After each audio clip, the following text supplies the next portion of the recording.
মাদারীপুরের শিবচর উপজেলার দত্তপাড়া মৃধাকান্দি এলাকার শওকত হোসেন ৬ বছর আগে ১ বিঘা ৩৩% জমিতে রোপণ করেন ৬০টি ছোট জাতের কমলা গাছ। সেসব গাছে ফলন না আসায় হতাশ হন তিনি। পরে ২০২২ সালে শওকতের ছেলে রাসেল হোসেন সৌদি আরব থেকে বাড়ি ফিরে বাবার কমলা বাগানের দেখভাল শুরু করেন। ২০২৪ সালে বদলে যায় দৃশ্য।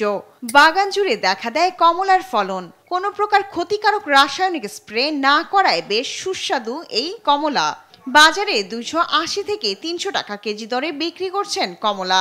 এখানে আপনার মনে করেন ফরমালিন মুক্ত কমলা পাওয়া যাচ্ছে, যা আসলে আমাদের জন্য খুব স্বাস্থ্যকর ভালো একটি খাবার। ফরমালিন মুক্ত থাকায় আর বেশ স্বাদও বেশ মিষ্টি, এজন্য দূর দূরান্ত থেকেও লোকজন কমলার বাগানে এসে কমলা কিনে। কমলা সুস্বাদু, রাসেল ভাইয়ের কমলা বাগানটা অনেক সুন্দর।